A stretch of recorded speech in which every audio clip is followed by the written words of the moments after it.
Master స్వరూపులైనటువంటి యోగ మిత్రులందరికీ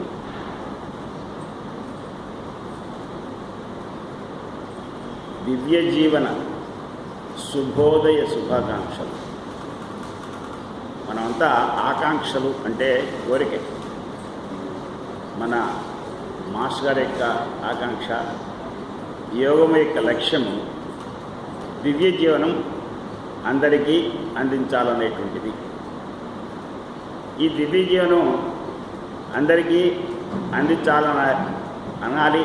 అందాలి అంటే ప్రస్తుతం నడుస్తున్నటువంటి గ్రహకారకత్వమైనటువంటి ఈ సృష్టి విధానంలో మార్పులు తీసుకొచ్చి నూతన జీవన విధానాన్ని గనంగా భూమి మీద అమలు చేసినట్లయితే అందరికీ ఆ దివ్య జీవనం అందుతుంది. అది ఎలాంటిదంటే దివ్యమైనటువంటిది, శాశ్వతమైనటువంటిది, బ్రహ్మతత్వంతో కూడినటువంటి ప్రజ్ఞాయుతమైనటువంటిది జీవనం. అందుకనే మాస్టర్ గారు చెప్పినటువంటి ఈ ఎటర్నిటీ అనేటువంటిది దేనికి మాస్టర్ గారు ఎటర్నిటీ ఇస్తా అన్నారు? ఆ శాశ్వత స్థితిని దేనికి కల్పిస్తా అన్నారు? ఈ శరీరానిక, దీని మీద ఉన్నటువంటి కారణ శరీరమైన ఈథరిక్ బాడీకా, లేకపోతే దీనికి మూలమైన సూక్ష్మ శరీరానిక అనేటువంటిది ఇంతవరకు కూడా తర్జన భర్జనగా ఉన్నటువంటిది. మాస్టర్ గారు ఈ సృష్టి విధానంలో లోపం ఎక్కడుంది అని కనిపెట్టారంటే ప్రకృతి తత్వం అంతా కూడా మృతప్రాయమైనటువంటిది. ఈ మృతప్రాయాన్నిలోకి అమృతతత్వాన్ని తీసుకురావాలి. ఈ ప్రకృతి తత్వంతో అవసరం లేనటువంటి దివ్యమైనటువంటి రూపాలు కావాలి అన్నాడు. ఇప్పుడు మళ్ళా మనం ఈ ప్రకృతి తత్వంతో పంచభూతాత్మికమైన శరీరంలోకి ఈ దివ్య జీవనం తీసుకురావడం అనేది మళ్ళా ప్రకృతి తత్వంలో ఉన్నట్లే అవుతుంది. ఎందుకంటే ఈ పంచభూతాత్మికమైనటువంటి ఈ శరీర పోషణకి పంచభూతాల మీద ఆధారపడడం అనేటువంటిది ఖాయం. కాబట్టి మాస్టర్ గారి యొక్క సంకల్పం ఈ పంచభూతాత్మికమైన శరీరం కాదు, దీనికి భిన్నమైనటువంటిది ఒక శాశ్వతమైన శరీరం అయి ఉంటుంది. దాన్ని మాస్టర్ గారు సెల్యులాయిడ్ బాడీ అన్నాడు. ఆ సెల్యులాయిడ్ బాడీకి ఏ విధమైనటువంటి గుణాలు కలిగి ఉంటుంది, ఎలా ఉంటుంది అనేటువంటిది కూడా ఆయన చెప్పుకొచ్చాడు. అది ఎలా ఉంటుందంటే పంచభూతాత్మకమైనటువంటిది కాదు.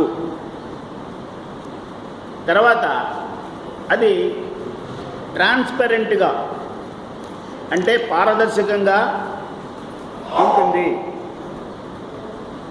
ఇక దానికి ఉన్నటువంటి కొన్ని క్వాలిటీస్ ఇచ్చాడు. Blazing body, shining body, light body, weight body, heat పర్వేట్ బాడీ, ఇలా కొన్ని లక్షణాలు ఇచ్చారు. ఆ లక్షణాలు ఎట్లా ఉంటాయంటే ఒకదానికి ఒకటి భిన్నంగా ఉంటుంది. మనకి తేలిగ్గా ఉన్నటువంటిది తెలుస్తుంది, లేకపోతే బరువుగా ఉన్నది తెలుస్తుంది. తేలిగ్గా ఉండి బరువుగా ఉన్నటువంటిది ఎట్లా ఉంటుందో మనకు తెలియదు. అంటే మనకి ఎంతసేపు పట్టిన భిన్నత్వంలో ఉన్న ప్రకృతిత్వంలో ఉన్న వాళ్ళకి భిన్న భిన్నాలే తెలుస్తాయి, కానీ భిన్న రెండు కలిసి ఉన్నటువంటి మిశ్రమ స్వరూపం మనకు తెలియదు. మంచితనం తెలుస్తుంది, చెడ్డతనం తెలుస్తుంది. మంచితనంలో చెడ్డతనం ఎడ తెలుస్తుంది? దానికి భిన్నంగా ఉన్నాయి కదా. మాస్టర్ గారు చెప్పినటువంటి క్వాలిటీస్ కూడా అలాగే ఉంటాయి. చిల్డ్ బాడీ అంటాడు, చల్లగా ఉంటుంది. హీట్ బాడీ అంటాడు, వేడిగా ఉంటుంది. ఈ రెండింటికి మధ్యలో ఉండే స్థితి తెలియదు. అంటే మాస్టర్ గారు ఒక సందర్భంగా చెప్పారంటే మన యొక్క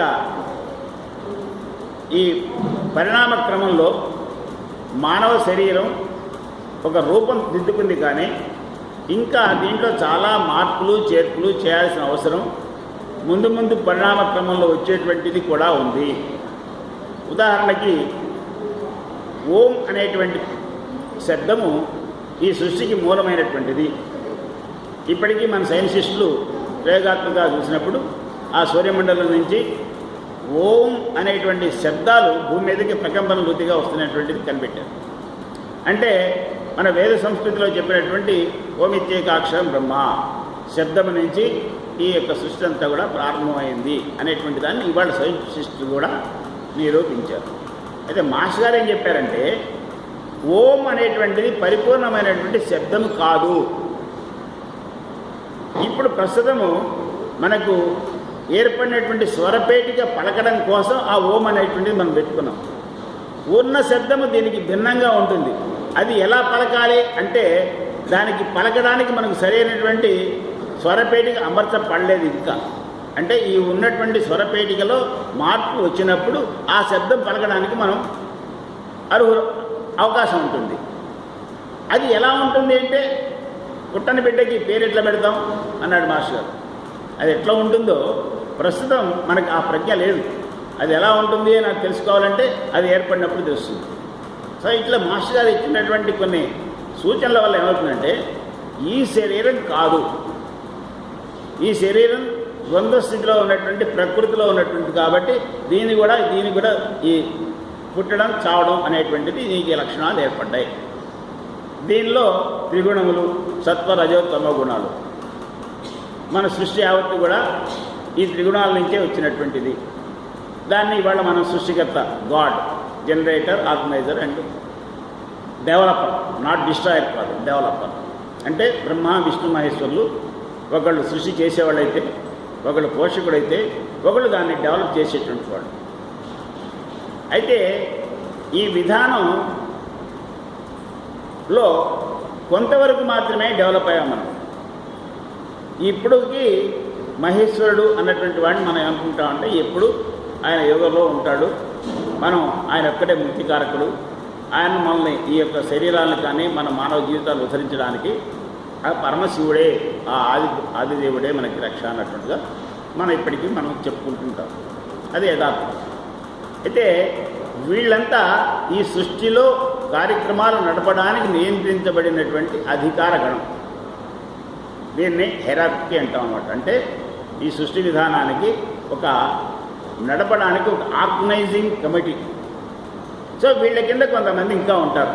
ఒక పెద్ద ఆఫీస్లో ఉన్నట్టుగా వాళ్ళ కింద sub officers up to worker level, వీళ్ళే వర్కర్స్ లెవెల్ దాకా ఉంటారు అన్నమాట.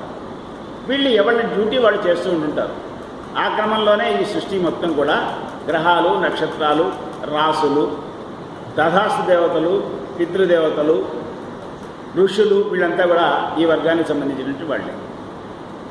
ఈ హెరార్కీ, ఈ అధికారాన్ని ఆయన సక్రమంగా నిర్వర్తిస్తున్నట్లుగా కనపడలేదు. అందుకనే మన యొక్క సృష్టి అధికారగణమైనటువంటి గ్రహాలు, నక్షత్రాలు అన్నీ కూడా సక్రమంగా పనిచేయట్లేదు. వాటిలన్నింటినీ సరిదిద్దాల్సిన అవసరం ఉంది.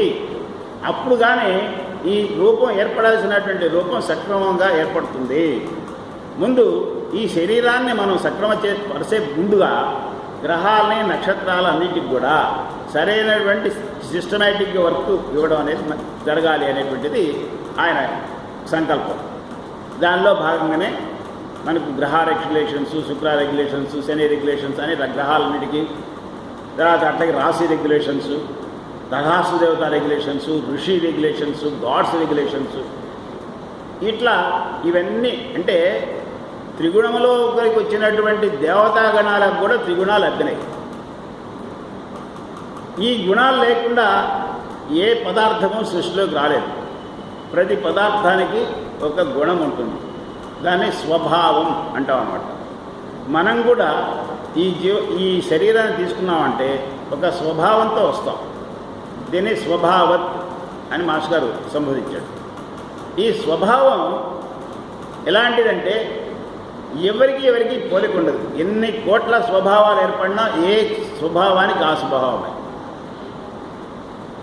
ఆ స్వభావం ఎట్లా ఉంటుందంటే అది ఇండిపెండెంట్, అది అలాగే ఉంటుంది ఎంతకాలమైనా. ఆ స్వభావంతో నీ రూపం ఏర్పడింది కాబట్టి ఆ స్వభావంతో నీ ఇండివిజువల్గా నీవు ఇక్కడ వండిపోవాలి శాశ్వతంగా. మరి స్వభావం అంటే గుణాలు పనిచేస్తాయి. అందుకనే త్రిగుణాలు గుణాతీతుడుగా, గుణాలన్నిటికీ అతీతమైనటువంటి దాన్ని మనం పరబ్రహ్మతత్వం అంటాం అన్నమాట. అంటే మూలమైనటువంటి సత్య పదార్థంలో ఉన్నది ఒకటే, దానిలో ఏ విధమైనటువంటి గుణాలు ఏర్పడలేదు. మనకు సామాన్యంగా ఒక మ్యానుఫ్యాక్చర్ ఒక వస్తువుని తయారు చేయాలన్నట్లయితే ఉన్న పదార్థంలోంచి కొన్ని పదార్థాలను తీసి కొన్ని పదార్థాలని కలపాల్సిన అవసరం ఉంటుంటుంది. ఈ సృష్టి విధానంలో కూడా అదే జరిగింది. ఉన్నటువంటి సత్య పదార్థం, అందుకనే మాస్టర్ గారు ఉన్నా అంటే దీన్ని కలపాలి అంటే ముందు దాన్ని కదిలించాలి. అందుకనే ట్రూత్ మోషన్, సత్య పదార్థం యొక్క కదలికతో ఈ సృష్టి ప్రారంభమైంది. సత్య పదార్థం అంటే ఒక స్థిరంగా ఉన్నటువంటిది, పరిపూర్ణమైనటువంటిది, దానికి కదాల్సిన అవసరం ఉండదు. మనకు అన్నీ బాగా చక్కగా జరుగుతున్నట్లయితే మనం ఎక్కడికి పోవాల్సిన అవసరం లేదు, ఏ పని చేయాల్సిన అవసరం లేదు. అదే స్థితి మనకు కూడా ఉంది. ఎప్పుడు నీకు అవసరం వస్తుంది, నీవు ఏదైనా చెయ్యాలి, ఏదైనా కావాలి, ఏదైనా జరగాలి అని సంకల్పం చేసినప్పుడు నీలో నీకు ఒక విధమైనటువంటి కుత్ప్రేరణ కలుగుతుంది. అలాంటిదే ఈ సత్య పదార్థంలో జరిగి ఉంటుంది అని మనం భావిస్తున్నాం. ఆయన జరిగిందనే చెప్పారు. అంటే ట్రూత్ మోషన్ జరిగినప్పుడు, ఈ మోషన్ జరిగినప్పుడు ఒక చోట నుంచి ఒక చోటికి స్థానభ్రంశం ఏర్పడినప్పుడు అక్కడ మనకి కాలము, వేగము, ఒత్తిడి, ఒక చోట నుంచి ఒక చోట డిస్ప్లేస్ అయినప్పుడు డెల్టా ఎల్ అంటే కొంత దూరం ఏర్పడింది. ఆ దూరం ప్రయాణించడానికి ఒక స్పీడ్, ఒక వేగం ఏర్పడింది. ఒక వేగం ఏర్పడి ఒక చోట నుంచి ఒక చోటుకి స్థానభ్రంశం అయినప్పుడు అక్కడ ఫ్రిక్షన్ అంటే ఒత్తిడి, రాపిడి ఏర్పడుతుంది. ఒత్తిడి, రాపిడి ఏర్పడినప్పుడు వేడి పుడుతుంది. వేడి పుట్టినప్పుడు ఆ వేడి ఎక్కువైతే స్పార్క్ వస్తుంది. ఇది ఇవాళ సైన్స్లో కూడా జరిగేది. అదే జరిగింది మొదలు. ఆ స్పార్క్ అనే ప్రథమాణువు, ఆ అణువే ప్రథమాణువు. ఆ అణువు మల్టిపుల్గా డెవలప్ అయిపోయి ఒక్కొక్కటి ఒక్కొక్క స్వభావంతో ఒక్కొక్క రూపం తీసుకోవడం మొదలుపెట్టింది. మనం బిగ్ బాంగ్ థియరీ కనుక తీసుకున్నట్లయితే ఇప్పుడు అందరూ సైన్సిస్టులు నిరూపించినటువంటిది 1500 కోట్ల సంవత్సరాల కింద ఒక మహావిస్ఫోటన జరిగింది. మహావిస్ఫోటన జరిగినప్పుడు ఉన్నటువంటి కాలం 0, ఉష్ణము అనంతము, అక్కడ ఉన్నటువంటి ఫ్రిక్షన్ 0. జరిగిన తర్వాత అక్కడ ఫ్రిక్షను, అనంతమైనటువంటి వేడి ఉత్పాదన జరిగినప్పుడు అక్కడ కొంత క్వాక్ అనేటువంటి పదార్థం ఏర్పడింది. ఆ విస్ఫోటంలో వచ్చిందంటే క్వాక్ అంటారు దాన్ని. అంటే అది పొగ కాదు, మెటీరియల్ కాదు, గాలి కాదు, వాయువు కాదు, ఏమీ కానటువంటి పదార్థం అది క్వాక్. ఆ క్వాక్ కొన్ని కోట్ల సంవత్సరాలు రసాయనిక చర్య జరిగిన తర్వాత, దాదాపు 300 కోట్ల సంవత్సరాలు రసాయనిక చర్య జరిగిన తర్వాత దాన్ని ఒక అణువుగా ఉత్పత్తి అయిందట ఆ క్వాక్ అనేటువంటిది. ఆ అణువులన్నీ కూడా ఒక ప్రపోర్షన్లో, ఒక నిష్పత్తిలో కలిసి ఒక పదార్థంగా ఏర్పడిందట. ఎప్పటికీ 500 కోట్ల సంవత్సరాల తర్వాత, అంటే దాదాపుగా 800 కోట్ల సంవత్సరాలు ఒక అణువు ఏర్పడడానికి ఈ యొక్క సృష్టి పరిణామ క్రమంలో జరిగింది. ఆ అణువు పంచభూతాలుగా మారడానికి ఇంకొక 200 కోట్ల సంవత్సరాలు, దాదాపుగా 1500 కోట్లలో 600 కోట్ల సంవత్సరాలు ఒక అణువు పదార్థంగా ఏర్పడడానికి కాలం పట్టింది అన్నాడు. అంటే ఇప్పుడు మనం కనుక ఊహించినట్లయితే మన 100 సంవత్సరాల జీవితంలో 600 కోట్ల సంవత్సరాలంటే ఎంత కాలం, అది మన ఊహకు అందినటువంటిది. ఇప్పుడు ఇవాళ చూస్తుంటాం కొండలు, గుట్టలు, రాళ్ళు, ఇవన్నీ ఎన్ని కోట్ల సంవత్సరాల కింద ఏర్పడి ఉంటాయి. ఇప్పుడు మన వాళ్ళు ఆ రామ సేతు గురించి ఆడినప్పుడు 17 లక్షల సంవత్సరాల కింద అది నిర్మాణమైనటువంటి రాయి అంటున్నారు. కాబట్టి ఈ సృష్టి పరిణామ క్రమంలో మన జీవితం అత్యంత స్వల్పమైనటువంటిది. అలా 600 కోట్ల సంవత్సరాల తర్వాత ఏర్పడినది ఒక స్వరూపము తీసుకొని పరిణామక్రమంలో ధాతు, వృక్ష, జంతు జన్మలన్నీ తీసుకొని మానవ స్వరూపం ఏర్పడడానికి దాదాపుగా 1400 కోట్ల సంవత్సరాల తర్వాత, అంటే దాదాపు 1,00,000 అంటే 1 కోటి సంవత్సరాల కింద మానవ స్వరూపానికి ప్రథమంగా బీజం పడింది అని చెప్పుకోవచ్చు. పరిపూర్ణమైనటువంటి ఒక మానవ స్వరూపం రావాలి అని అంటే ఒక 50 లక్షల సంవత్సరాల కింద మాత్రమే ఈ యొక్క మానవ రూపం ఏర్పడి ఉంటుందని మన శాస్త్రజ్ఞులు కూడా అంచనా వేస్తున్నారు. అక్కడి నుంచే కృతయుగం, త్రేతాయుగం మన యొక్క ఇవన్నీ హిస్టరీ అంతా ప్రారంభమై ఉంటుంది. ఇలా కోట్ల కోట్ల సంవత్సరాలు తీసుకున్నటువంటి పరిణామక్రమం ఒక మానవ స్వరూపం తీసుకొని కొన్ని లక్షల సంవత్సరాల పరిణామక్రమం జరిగిన తర్వాత ఇప్పుడు నవనాగరికుడైనటువంటి మనిషి ఏర్పడడానికి మనకి కొన్ని లక్షల సంవత్సరాలు పట్టిందని మనం ఊహించవచ్చు. ఈ పరిణామక్రమం అత్యంత వేగంగా జరుగుతూ ఉన్నది.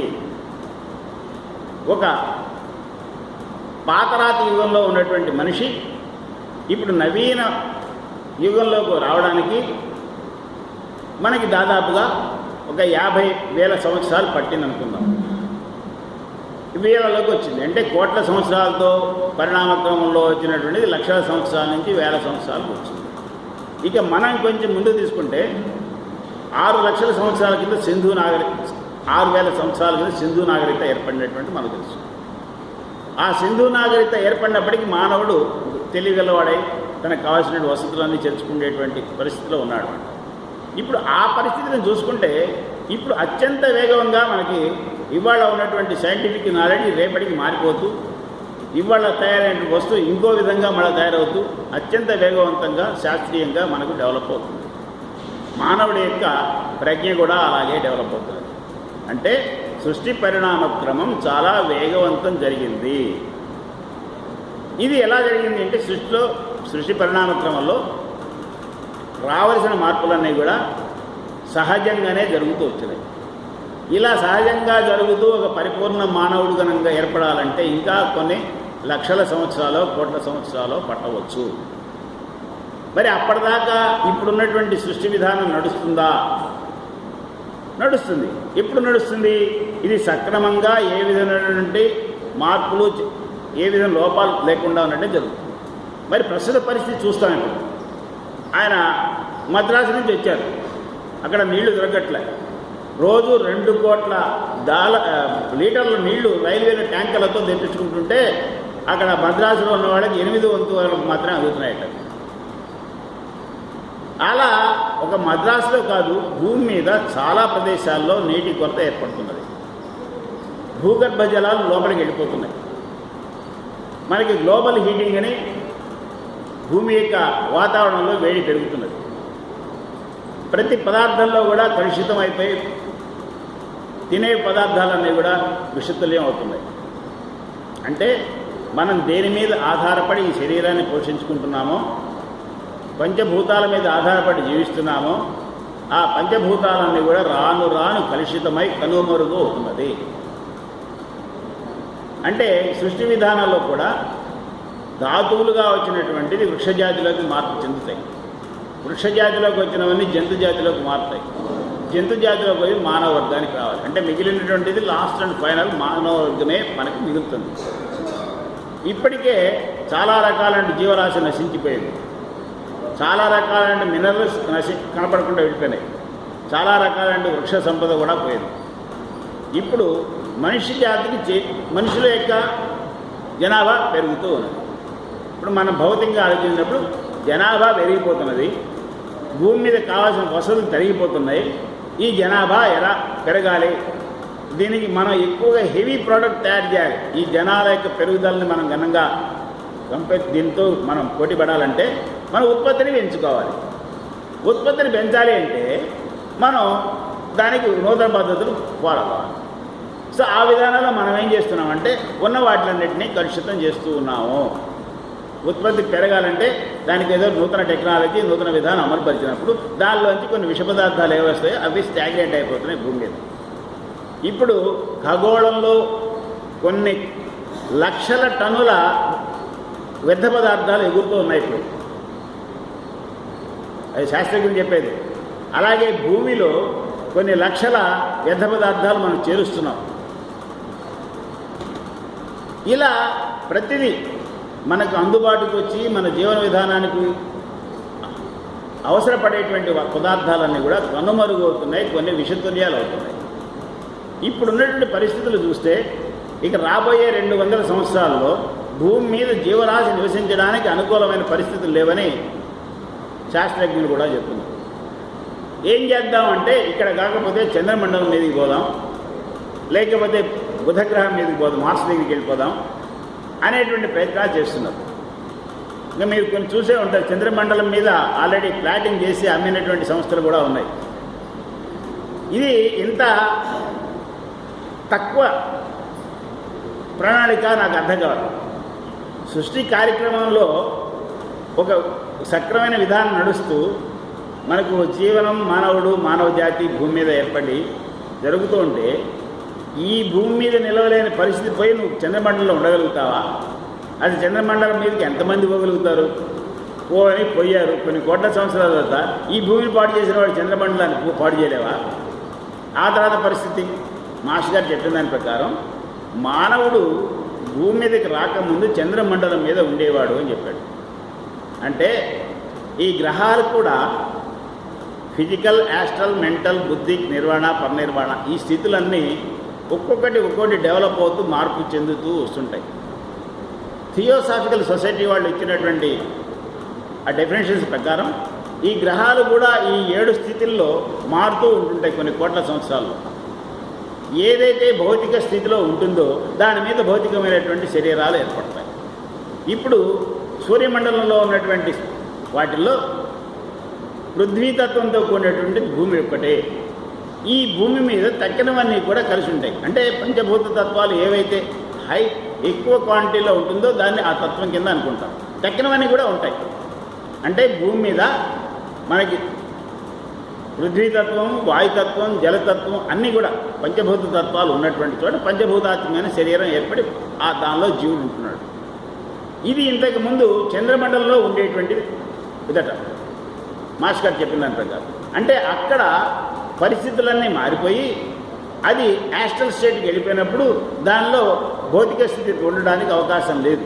అంటే అక్కడ మిగిలేది ఏంటంటే మనం నశించిపోవడం. అంటే ఈ గ్రహాలు ఇవన్నీ కూడా అత్యంతమైనటువంటి వేడి పుట్టి ఆ గ్రహం అంతా తగలబడిపోయి బూడిదగా మారుతూ ఉంటుందట. ఈ గ్రహాలని కూడా ఒకనాడు సంకుచితమై అంటే కంప్రెస్ అయిపోయి దానిలోంచి విపరీతమైన అనంతమైనటువంటి ఉష్ణం పుట్టి అది తగలబడి ఇవన్నీ కూడా కోట్ల సంవత్సరాలు, ఒకరోజు 2 రోజులు ఇట్లా అగ్గిపుల్ల ముంచితే కాదు, అలా తగలబడి అదే బూడిదగా మారితే ఆ గ్రహం నశించినట్టుగా మనం అనుకోవాలట. అలాగే చంద్రుడు కూడా ఒకనాడు భూతత్వంలో ఉన్నటువంటి వాడు, అంటే ఫిజికల్గా ఉన్నటువంటివి, ఆయన ఇప్పుడు యాస్ట్రల్ స్టేట్కి వెళ్ళిపోయిందనమాట. సో ఆ స్థానంలోకి భూమి వచ్చింది. ఇప్పుడు ఆ భూమి మీద మానవ జాతి ఉన్నాం మనం. ఇది ఒక సర్కిల్, ఎప్పుడు ఈ సర్కిల్ జరుగుతూ ఉంటుంటుంది. రేపొద్దున ఇంకో ఏ గ్రహం బయటకు వచ్చినప్పుడు ఈ యొక్క భూగోళం మళ్ళీ యాస్ట్రల్ స్టేట్కి వెళ్ళిపోయినప్పుడు ఏదైతే భౌతిక స్థితిలోకి వస్తుందో దాని మీద మళ్ళీ భౌతిక రూపం ఉంటుంది. ఇది సృష్టి పరిణామక్రమంలో ఇది ఒక సర్కిల్. అంతేగాని మనం ఎక్కడికి వెళ్ళిపోయి అక్కడ ఉంటామనేది ఇప్పుడు గురుగ్రహం వాయుగ్రహం, అది వాయుతో కూడింది, అక్కడ మీకు బేస్ ఉండదు. దాని మీద పోయి మనిషి ఉంటానంటే కుదరదు. ఎందుకంటే నీకు కావాల్సింది పంచభూతాత్మైన వాటిలో భౌతికంలో ఉన్నప్పుడు భౌతిక స్థితిలో ఉన్నటువంటిదే కావాలి. ఆ స్థితిలోనే నీ యొక్క శరీరం నిలబడుతుంది. ఇప్పుడు దీని మాస్టర్ గారి ప్లాన్ ప్రకారం నేను అనుకుంది ఏంటంటే ఇది కూడా ఒకనాడు యాస్ట్రల్ స్టేట్కి వెళ్ళిపోతుంది కొన్ని కోట్ల సంవత్సరాలకి. అప్పటిదాకా భూమి ఉంటుందా? భూమి ఉంటుంది, కానీ దాని మీద జీవం ఉంటుందా? ఉండకపోవచ్చు. మరి జీవం లేనప్పుడు దాన్ని ఎక్కడ పెట్టాలి? అప్పుడు ఇది నీ ప్లాను నా ప్లాన్ కాదు, సృష్టికర్త ప్లాన్ ఇది. ఆయన ఈ భూమి మీద శాశ్వతంగా స్థిరంగా ఒక రూపాన్ని బ్రహ్మంతో సమానంగా ఉంచాలనే ప్లాన్ వేసిన ఆయన మనం చేస్తున్నటువంటి తప్పిదాలకి, మానవుడు చేస్తున్నటువంటి స్వయంకృతాపరాధాలకి ఆయన బాధ్యుడు కాడు. కానీ ఒక పిల్లవాడు తప్పు చేస్తున్నప్పుడు తల్లిదండ్రుల యొక్క బాధ్యత వహిస్తారు. వాడు పిల్లవాడు తప్పు చేస్తున్నప్పుడు తల్లిదండ్రి ఊరుకోరు, వాడిని సరిదిద్దడానికి ప్రయత్నిస్తారు.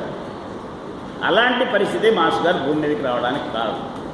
ఇప్పుడు భూమి మీద నేను సంకల్పించినటువంటి దాన్నే ఫస్ట్ థాట్ ఆఫ్ క్రియేషన్. ఈ సృష్టి సంకల్పం ఏమై ఉంటుంది? ఇలా ఒకటి ఏదో భౌతిక స్థితిలోకి ఒక గ్రహం వస్తే దాని మీద మానవ జాతి రావడం, ఇట్లా పుట్టడం, రకరకాల స్వరూపాలు తీసుకోవడం, ఆ తర్వాత ఒక పరిపూర్ణ మానవుడు కాకముందే ఒక మానవుడుగా వచ్చి ఇంత జీవనం గడిపి ఒక 100 సంవత్సరాల జీవనంలో మళ్ళా పుట్టడం, మళ్ళా చావడం, మళ్ళా వచ్చి కొన్ని ఏదో కర్మలు అంటే మన అకౌంట్స్ మనం మళ్ళీ అనుభవించడానికి కావాల్సిన అకౌంట్స్ తయారు చేసుకోవడం, ప్లస్ అండ్ మైనస్, ఇలా వెళ్ళడమే అనేటువంటిది సృష్టి సంకల్పమా? ఎందుకంటే ఒక మేధావి అనేటువంటి వాడు ఏం చేసినా కూడా చాలా ప్రణాళికాబద్ధంగా ఉంటుంది. మనం దాన్ని ఎప్పుడూ చాలా బాగా ఉండాలి, అందరూ మెచ్చే రకంగా ఉండాలి, చాలా కాలం నిలబడాలి, మన్నిక ఉండాలి, దాన్ని మన్నిక అంటాం అని మనం ఆలోచిస్తాం కదా. మరి బహుముఖ ప్రజ్ఞాచారి, అనంత ప్రజ్ఞాచారి అనేటువంటి ఆ సృష్టికర్త మనకన్నా తక్కువ ఊహించుంటాడా? ఇలా చేసి అలా చేసేసి చేయటం ఇది అర్థం కాలేదు. దాన్నే సృష్టి రహస్యం అన్నారు. మన వాళ్ళు ఏమన్నారంటే అదంతా కూడా జగన్నాటక సూత్రధారి యొక్క నాటకం అన్నారు. ఎందుకంటే మనకు అర్థం కానివన్నీ నాటకాలే, మనకు అర్థం కానివన్నీ రహస్యాలే.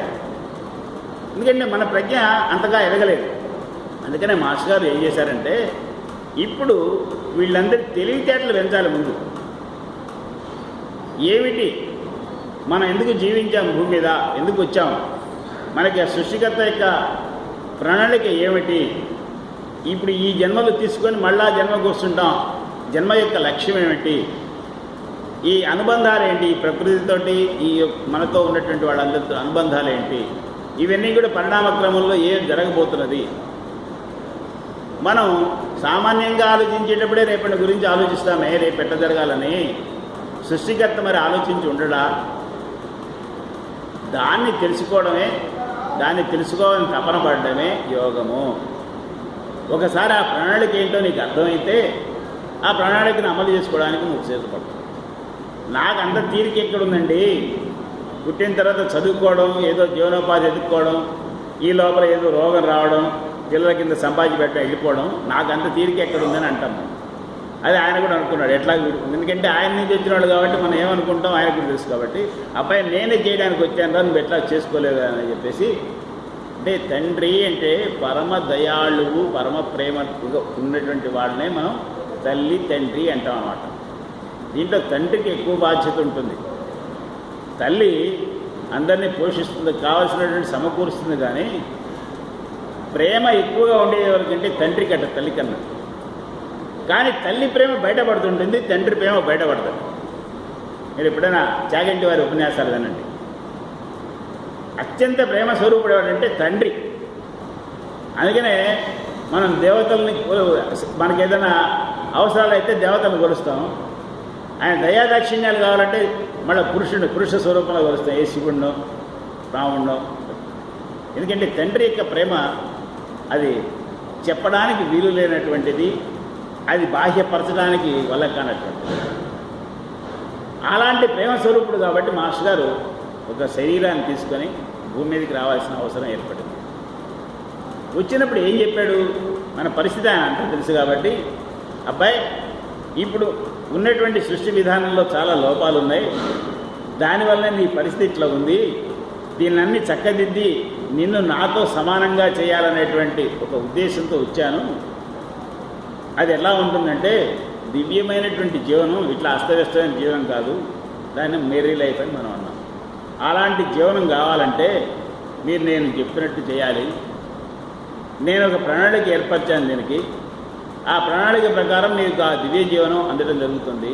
ఆ దివ్య జీవనం శాశ్వతంగా స్థిరంగా ఈ భూమి మీద మీరు అనుభవించేటువంటి ప్రణాళిక అది. అలా జరగాలి అంటే చాలా చేయాల్సిన అవసరం ఉంది. అవన్నీ కూడా మీరేం చేయాల్సిన అవసరం లేదు, నేను చేస్తాను. నేను చేస్తున్నది మీరు చూస్తుండండి. నేను నా యొక్క పనితనాన్ని చూస్తున్నప్పుడు మీకు ఆ పనితనం అబ్బుతుంది. నాలాగే మీరు కూడా చేసేటువంటి పనితనమైనటువంటి ఒక మంచి టెక్నీషియన్స్గా తయారవుతారు. అంతే కదండి. ఓ పిల్లవాడిని, వాడికి ఏం చదువు సంజయ్ లేకపోతే మీకు అబ్జర్వ్ చేస్తుంటారు, పల్లెటూళ్ళు చదువు ఇప్పించలేని వాళ్ళు తీసుకెళ్ళి సైకిల్ మెకానిక్ దగ్గర కూర్చోబెడతారు. వాడు 4 ఏళ్ళు వాడు ఏది అందించరా అంటే అది అందిస్తాడు, ఏది దిప్పురా అంటే దిప్పుతాడు. ఒక 10 ఏళ్లలో వీడు సైకిల్ మెకానిక్ అయిపోతాడు, వీడు సొంతంగా షాప్ పెట్టుకుంటాడు. అంతే మనం కూడా సృష్టికర్త ఏం చేస్తున్నాడు, సృష్టి విధానం ఏమిటి అని కనుక ఆయన దగ్గర కూర్చొని ఆయన చేసేది గమనిస్తే మనం సృష్టికర్తలం అయిపోతాం. ఎందుకంటే మనకు ఆ శక్తి ఉంది, కానీ ట్రైనింగ్ లేదు మనకి. ఇప్పుడు ట్రైనింగ్ ఇవ్వడానికి వచ్చాడు ఆయన. నా అంత వాడిని చేస్తానంటే ఆయన ఏం చేయడు, మనం ఆయన చేసేది చూస్తుంటే మనం అయిపోతాం. గురువుగారి దగ్గర కూర్చొని రోజు ఆయన చెప్పేది వింటుంటే దాన్ని అవగతం చేసుకుని మన ఆచరణలో పెట్టయితే గురువుగారు అంతా చెప్తాం. మళ్ళీ మనం కూడా స్టూడెంట్ ఏమవుతాడు, లెక్చర్ అయిపోతాడు. ఇది ఇంత సింపులెస్ట్, అంటే సామాన్యమైన పద్ధతి ఏ విధంగా నడుస్తుందో ఆ విధానాన్నే మనం కనుక ఈ యోగానికి కూడా అన్వయించుకున్నట్లయితే యోగం ఏమిటో ఈజీగా అర్థమవుతుంది. సృష్టిలో జరిగేటువంటివన్నీ సామాన్యంగా మనం చేస్తున్నటువంటి టెక్నాలజీని కనుక అన్వయించుకున్నట్లయితే సృష్టి కార్యక్రమం ఏంటో అర్థమవుతుంది. దీంట్లో నిగూఢమైనటువంటిది, సృష్టి రహస్యమైనటువంటిది, అర్థం కానిది ఏమీ ఉండదు. ఎందుకంటే భగవంతుడి యొక్క సృష్టి సర్వవిదితము. ఎందుకంటే ఆ ప్రోడక్ట్ మనమే కనుక, ఆ ప్రోడక్ట్ మనమైనా ఇది ఒక జడ పదార్థము కాదు, జీవముతో ప్రజ్ఞ కలిగినటువంటి పదార్థము కనుక దీనికి ఆ బ్రహ్మశక్తి యొక్క లక్షణాలన్నీ కలిగి ఉంటాయి. ఆ లక్షణాలతో మనం తయారై మనం కూడా పరబ్రహ్మ స్వరూపులుగా మనకి ఏమీ అవసరం లేని స్థితిగా మనం అందరం తయారవుతాం. అది చేయడానికి అన్నాడు. అప్పుడేమవుతుందండి, నీకేమీ అవసరం లేదు, నీకు అన్నీ ఉన్నాయి. ఇప్పుడంటే నీకేం లేవు కాబట్టి ఏదో కష్టపడి పనిచేస్తున్నావు. పనిచేసినప్పుడు ఏదో నీకు చేతి నిండా పని ఉంది, ఇంక ఏమీ అవసరం లేనప్పుడు ఎప్పటికీ ఉంటాననేటువంటి ధైర్యం నీకు ఉంటే ఇంకేం పని చేయడం, ఐడియల్గా తయారవుతావు కదా. You will become a lazy bye, అంతే కదా. అయితే భగవంతుడి యొక్క సంకల్పం మిమ్మల్ని అందరినీ లేజీగా తయారు చేయడమా? మిమ్మల్ని అందరినీ కూర్చోబెట్టి అబ్బాయి ఏం చేయట్లేదు, హాయిగా ఉండండి, ఎంతకాలం ఉండండి అని చెప్పేసి మనకు అదొక స్వర్గం చూపెట్టడం కోసం బాధ. ఈ సృష్టి విధానంలో మనమంతా కూడా సృష్టికర్తలం అయినప్పుడు, అంటే బహుముఖ ప్రజ్ఞలు అయినప్పుడు ఈ సృష్టి విధానం ఇలా నడుస్తూనే ఉంటుంది. 1వ క్లాసు, 2వ క్లాసు, 3వ క్లాసు, ఇట్లా వాడు బిఏకి వెళ్ళినా ఈ 1వ క్లాసు ఉంటుంది, ఎక్కడికి పోదు. మళ్ళీ 1వ క్లాసులో చేరేవాడు ఉంటాడు. అప్పుడు మనం ఏమవుతాం అంటే మనం మనకన్నా కింద స్థాయిలో ఉన్న వాళ్ళని మనం గైడ్ చేస్తూ ఉంటుంటాము. ఇది మీరు యోగానంద గారు రాసినటువంటి ఈ ఒక యోగి కథలో కూడా చెప్తారు. వాళ్ళు గురువుగారు చెప్పారు ఏమిటంటే ఈ ఆధ్యాత్మిక ఉన్నది అనేది స్థాయిల వైజ్గా ఉంటుంది. 1, 2, 3, 4 అట్లా ఒక్కొక్క స్థాయి మహాత్ములు పెంచుకుంటూ వెళ్ళిపోతున్నప్పుడు కింద స్థాయి వాళ్ళని ఉద్ధరించడానికి వాళ్ళు గైడ్గా ఉంటుంటారు. ఇలా పరబ్రహ్మ స్థాయి వరకు అనేక స్థాయిలు ఉంటుంటాయి. ఆ స్థాయిల్ని బట్టి వాళ్ళకి గుణాలే మారిపోతాయి అన్నమాట. అంటే వాళ్ళకి స్వార్థ చింతన ఉండదు. నా కింద ఉన్న వాళ్ళందరినీ ఉద్ధరించాలి, నా కింద వాళ్ళందరినీ నా అంత వాళ్ళు చేయాలి. ఇది సామాన్యమైన గురువులకు కూడా ఉంటుంది కదండి. 1వ తరగతి టీచరు వీడు విధవ కావాలని వాడికి ఏం పాఠం చెప్పుకున్నాడు, వాడికి చెప్పి వాడికి కావాల్సిన జ్ఞానాన్ని కలిగించి వాడిని 2వ తరగతి స్టూడెంట్గా ఎదగజేయడానికి ప్రయత్నిస్తాడు. అదే ఇది మనం ఏమంటున్నాం, గురువు అంటున్నాం, లేకపోతే టీచర్ అంటున్నాం ఇంగ్లీష్లో. అంటే లక్షణాలు ఒకటే కదా, పదం వేరైనా ఆ లక్షణాలే పరబ్రహ్మకు ఉన్నాయి కదా. ఆయన అందరినీ మనం జగద్గురు అన్నప్పుడు, జగత్తు మొత్తానికి గురువు అయినప్పుడు ఆ జగత్తుని రక్షించాల్సింది, పోషించాల్సింది, బాగుపడాల్సిన బాధ్యత కూడా ఆయనకు ఉంది కదా. కాబట్టి మనం గురుస్థానానికి రాగానే గురు బాధ్యత వస్తుంది, కానీ ఈ క్రమం అయితే నడుస్తూనే ఉంటుంది. కాబట్టి ఈ సృష్టి కార్యక్రమంలో మనం కూడా అప్పటికి సృష్టికర్తలై మనకన్నా తక్కువ స్థాయిలో ఉన్నవాడిని ఉద్ధరించడానికి మనం తయారవుతాము. అది నా అంతవాడు కావాలి అంటే నాలాగనే మీరు కూడా కొంతమందిని ఉద్ధరించడానికి తయారు చేస్తాను. అప్పుడు ఎలా ఉంటుందంటే బహుముఖ ప్రజ్ఞతో, ఆల్ సైడ్ కాన్షియస్నెస్ అంటారు దాన్ని. అంటే బహుముఖ ప్రజ్ఞ కలిగి ఒక సృష్టి కార్యక్రమాన్ని నువ్వు కూడా చేయగలిగేటువంటి స్థితికి ఎదుగుతావు. అది పరిపూర్ణ మానవ. అయితే దేనితో ఉంటామంటే ఒక స్వరూపంతో ఉండాల్సినటువంటి అవసరం ఉంది. మనం అందుకనే ఈ విగ్రహారాధన అనేది పెట్టుకుంది. ఎందుకంటే ఒక నిబద్ధత, దాని మీద గురి ఏర్పడడం కోసం. గురువుగా మాట్లాడుకున్నాం, దేవుడుగా మాట్లాడుకున్నాం. దాన్ని ఒక విగ్రహంలో, ఒక ఆకారంలో చూసుకున్నప్పుడు మనిషికి ఇప్పుడు ఉన్నటువంటి పరిస్థితిలో ఒక నిగ్రహం ఏర్పడడం కోసం విగ్రహాన్ని పెట్టుకున్నాం. ఈ విగ్రహం ఉన్న స్వరూపంగా ఉన్నటువంటిది స్వరూపము అన్న తర్వాత దానికి కొన్ని గుణాలు ఉంటాయి. గుణాతీతమైనటువంటి స్వరూపంగా మారాలి. దాన్ని మాస్టర్ గారు ఏమన్నారంటే ఫిగర్ అంటే రూపము అన్నాడు. దాన్ని దానికి భౌతిక స్వరూపం ఉండదు, అది ఒక రూపంగా ఉంటుంది. అది సుపీరియర్ మ్యానుఫ్యాక్చర్డ్ మెర్క్యూరీ అన్నాడు. మరి దానికి రూపం లేనప్పుడు, దానికి ఒక భౌతిక స్థితి లేనప్పుడు నీకు ఎట్లా కనిపిస్తుందంటే, మెర్క్యూరీ అంటే పాదరసం, అది ఎలా ఉంటుంది? మెరుస్తుంటుంది. అంటే మెర్క్యూరీ అంటే మెరిసే స్వభావం కలిగినటువంటి శరీరము. అందుకని మనం ఇప్పుడు ఇంకా ఏమనుకుంటున్నాడు, భగవంతుడు అంటే ఒక జ్యోతి స్వరూపంలో ఉంటాడు, అంటే మెరుస్తూ ఉంటుంటాడు. ఆయన దిగి వస్తున్నాడంటే మెరుపులాగా దిగుతుంటుంది. అంటే మన చిన్న ప్రజ్ఞకి ఆ మెరుపు అంటే సుపీరియర్ క్వాలిటీ అయినటువంటి మెర్క్యూరీకి ఏ క్వాలిటీ ఉందో ఆ క్వాలిటీతో ఈ శరీరం పూత చేయబడాలి. మాస్టర్ గారు ఇచ్చినటువంటి ప్రతిదీ కూడా టెక్నికల్ వర్డ్స్. సుపీరియర్ మ్యానుఫ్యాక్చర్డ్ అన్నాడు. సుపీరియర్ మళ్ళీ ఈ దీంట్లో కూడా మెర్క్యూరీలో కూడా సుపీరియర్ మెర్క్యూరీ, ఇది మనం అనుకునే మెర్క్యూరీ కాదు, దాంతో మ్యానుఫ్యాక్చర్ అవ్వాలి. అంటే మాస్టర్ గారి యొక్క యోగం అంతా కూడా పూర్తిగా సైంటిఫికల్ యోగా. దీనివల్ల ఆయన వాడినటువంటి పదాలే కానీ, ఆయన తెలిపినటువంటివే కానీ, ఆయన చెప్పినటువంటి సూచనలే కానీ మనం ఘనంగా ఆకలింపు చేసుకుంటే ఇది పూర్తిగా శాస్త్రీయబద్ధమైనటువంటిది. ఇలా అవుతుంది అని చెప్పి కప్పదాడు చేసేటువంటిది కాదు. అది అవ్వడానికి కావాల్సిన టెక్నాలజీ అంతా కూడా దాంట్లో ఉన్నది. అది మనం గ్రహించాల్సింది. అయితే మనకు ఆ టెక్నాలజీ రావాలంటే థియరీ తెలియాలి. థియరీ తెలియాలంటే మనం చదవడానికి ప్రయత్నించాలి. ఆ చదవడానికి అంటే ఇది పుస్తకంలో లేదు కాబట్టి మనలోనే ఉంది. కాబట్టి మాస్టర్ గారు ఏం చెప్పారంటే, నీ పుస్తకం చదువుకోవడం కోసమే మనల్ని ఇంటర్నల్గా మన శరీరంలో జరుగుతున్నటువంటి దాన్ని కనుక మనం గమనించినట్లయితే ఈ సృష్టి విధానం అనేటువంటిది నీకు తెలుస్తుంది. ఒకసారి సృష్టి విధానం తెలిసినప్పుడు అలా తయారు చేయాలని నీకు బుద్ధి పుడుతుంది. అలా తయారు చేసినప్పుడు నువ్వు బ్రహ్మ అవుతావు. ఇంతే సింపుల్ టెక్నాలజీ. ఈ సింపుల్ టెక్నాలజీని సృష్టి రహస్యాలు మనకేం తెలియవు అనుకుంటే ఏమీ తెలియదు. తెలుసు అంటే తెలుస్తాయి. తెలిసినప్పుడు ఏం చేస్తావు? విరవేగం కాదు కదా, తెలిసింది ఏదో చేసి చూపెట్టు. చేసి చూపెడితే అప్పుడు నీకు కలిగినటువంటి ఒక తృప్తి. మాస్టర్ గారు ఒక చిన్న పదం ఇచ్చాడు. అసలు సృష్టి ఎందుకు ప్రారంభమైందంటే తృప్తి లేక అన్నాడు. తృప్తి అనేటువంటి పదాన్ని ఇస్తాడు. తృప్తి లేని కారణంగా సృష్టి మొదలైంది. నాకు అన్నీ ఉన్నాయి, నాకేం జరుగుబాటు బాగుంది, హాయిగా తృప్తిగా ఉన్నారు.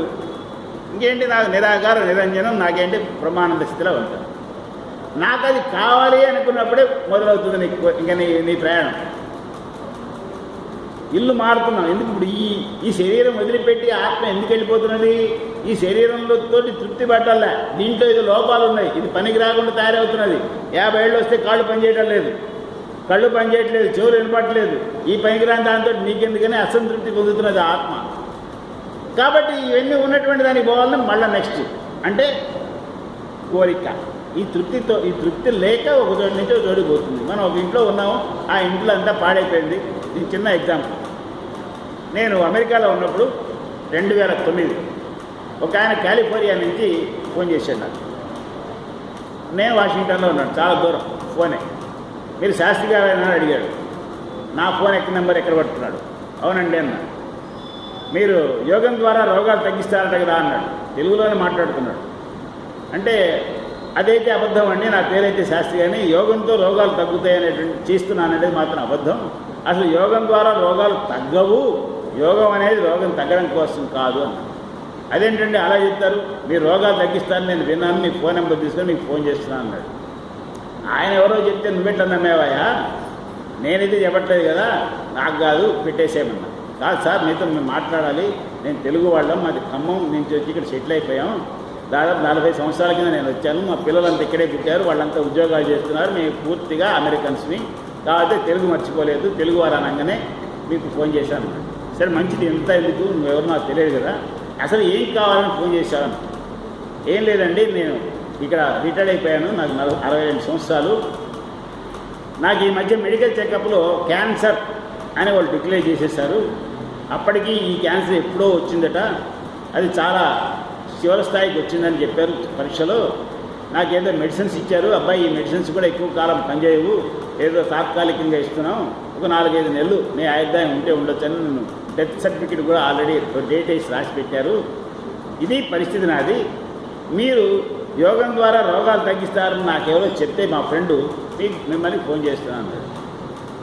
అంటే నువ్వు అనుకున్నట్టు మాత్రం యోగం ద్వారా రోగాలు తగ్గవు. నీకు క్యాన్సర్ వస్తే ఇంకోటికి ఇంకో రకం వస్తుంది. ఏదో రోగం రాకుండా శరీరాలు ఉండవు. ఈ శరీరాలు పోవాలి, ఇక్కడి నుంచి మార్పు జరగాలంటే ఏదో ఒక రోగం వస్తుంది, సహజం.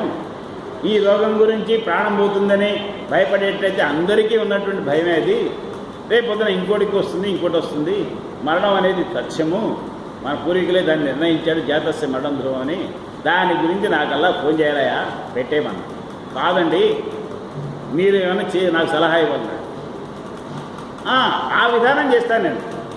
నాకు ఇచ్చే భగవంతుని ఇచ్చిన చిన్న ప్రజ్ఞతోటి నేను ఏదో సలహా ఇస్తాను, అంతవరకు సరే.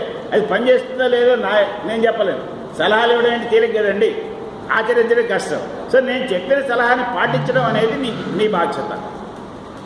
ఎప్పుడైతే ఒక సలహాని, ఒక పెద్దలు ఇచ్చినటువంటి సలహాని కనుక మనం పాటించినట్లయితే, దాన్ని సక్రమంగా పాటించినట్లయితే దాని ఫలితాలు సక్రమంగా ఉంటాయి. ఫస్ట్ నాకు చెప్పు, నీకు నా మీద నేను ఇచ్చేటువంటి సలహా మీద నీకు 100% నమ్మకం ఉందా? ఉన్నది సార్ అన్నాడు. అయితే ఇప్పుడు మీ ఆవిడ పక్కనే ఉందా? ఉన్నది సార్.